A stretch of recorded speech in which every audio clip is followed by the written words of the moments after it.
flood devastation. Oh my goodness. Fleeing for their lives as an inland tsunami wipes out communities. Go, go, buddy, go! Dozens dead or missing. It might be breaking our hearts at the moment, but it will not break our will. And here at home, lives shattered by a raging arson fire. It looks like my place is the worst hit. Nothing left except intense anger. You just want to kill them and burn them. Good evening and welcome to this special one-hour edition of 9 News as Queensland faces one of the worst natural disasters in its history. 10 people have been confirmed dead, including 4 children. 78 are still missing. There are evacuations all over southeast Queensland and evacuation centres are filling up. Queensland Premier Anna Bligh is urging people not to panic. And this is how it's unfolded. Torrential rain dumping up to 650 millimetres in some parts in the past 10 days. And it's not over yet. Brisbane is bracing for the worst as the deadly floods set their sights on the capital. It's estimated up to a third of the city of Ipswich will be flooded. Meantime, in the valley town of Grantham, among the dead, a woman and her 2 children, while Toowoomba remains shell-shocked by that inland tsunami.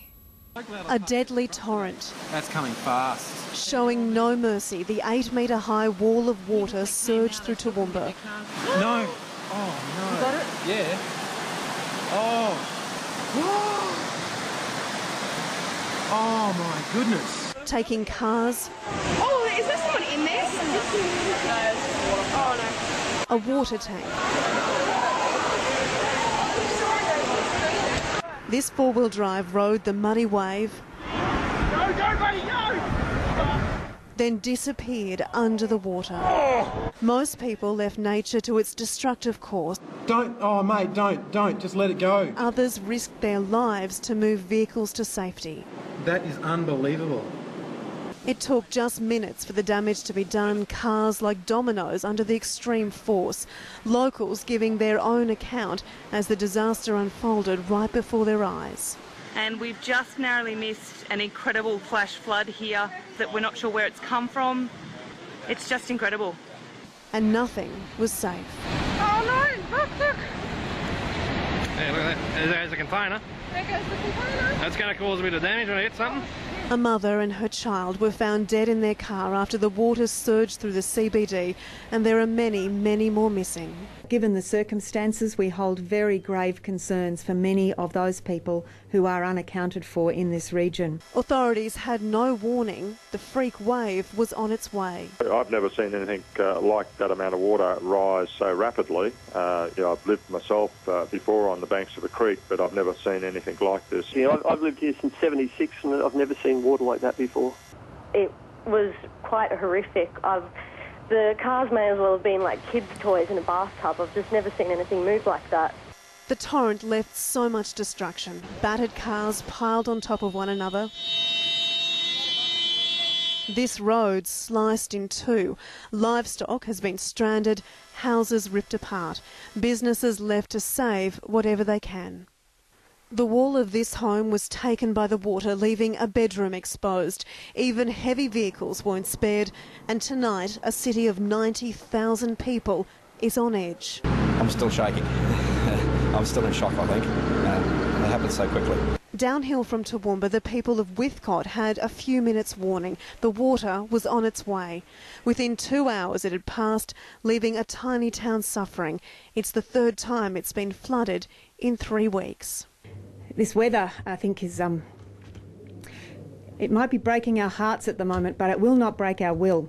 Davina Smith, 9 News. Among the dead are a woman and her 2 children, swept away in their car by the raging torrent in Grantham. The Lockyer Valley town, which is east of Toowoomba, remains cut off tonight. This was not the work of a flood in Grantham. It was so much worse.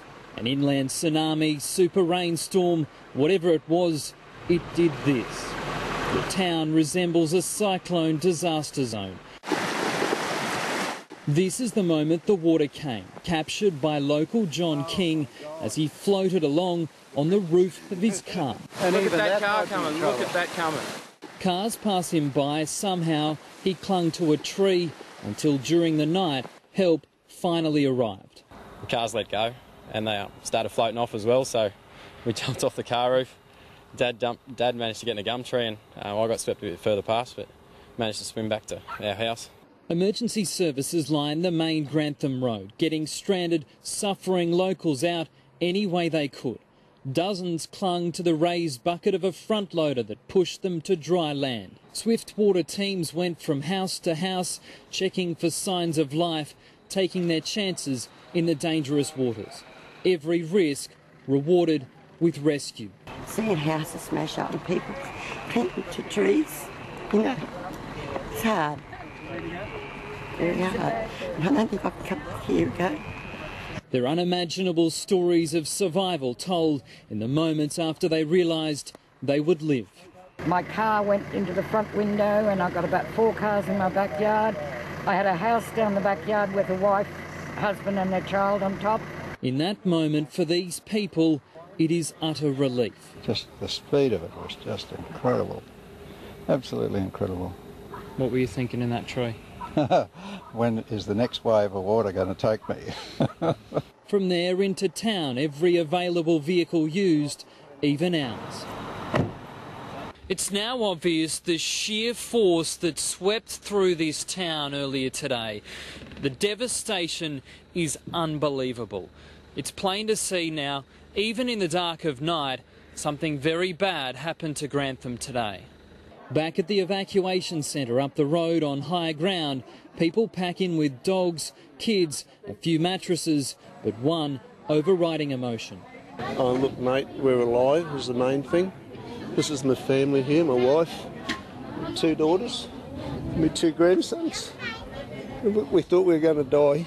Cameron Price, 9 News.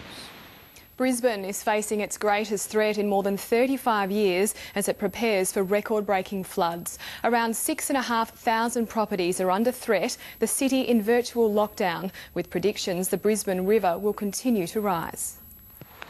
Queenslanders are getting used to this sort of water torture, the agony of watching, waiting for flood levels to rise. The water's just got nowhere to go, basically, and the tide's rising with the creeks at the back, so it comes up pretty quick. The Brisbane River broke its banks just before midday. Brown, murky water bleeding into the city streets.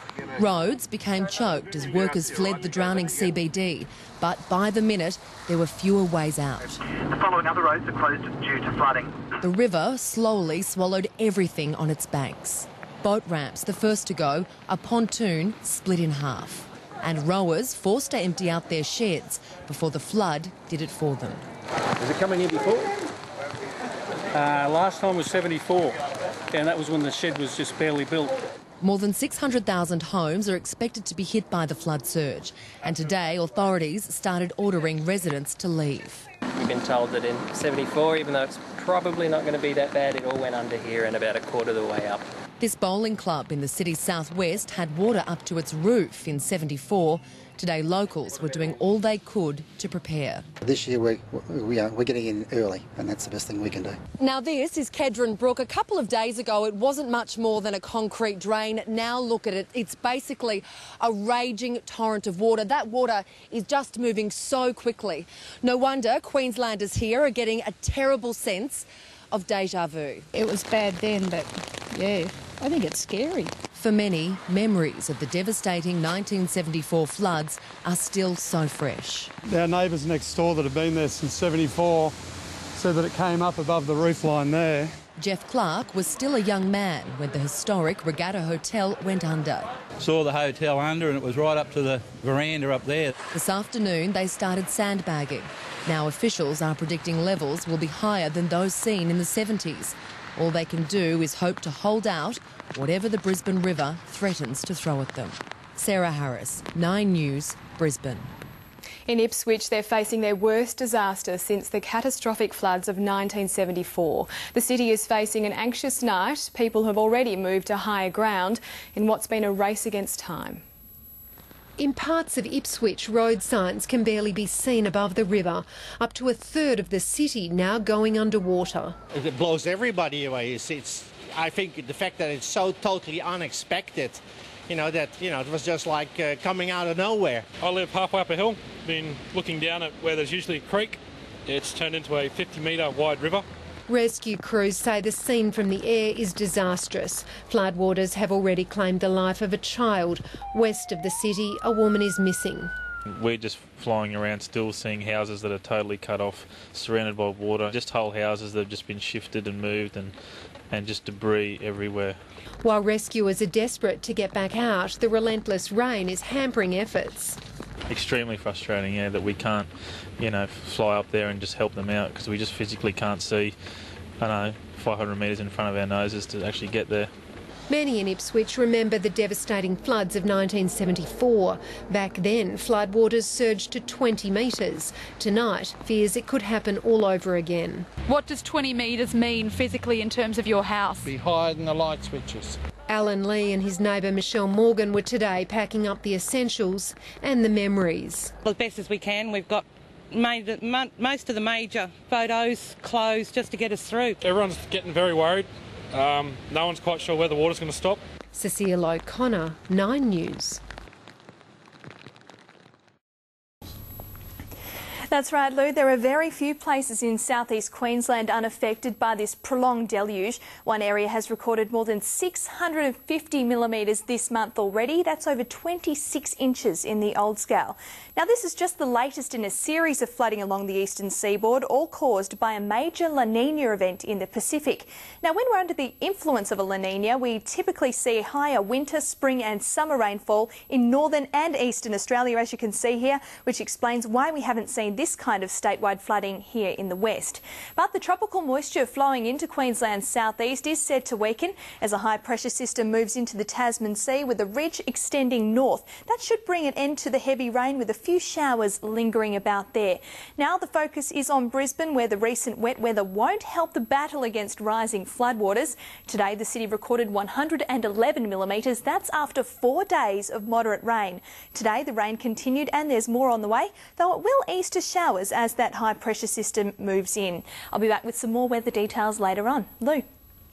Thanks, Candice. An emergency hotline has been established for people seeking information about loved ones in the flood zones. The number is 1300 993 191.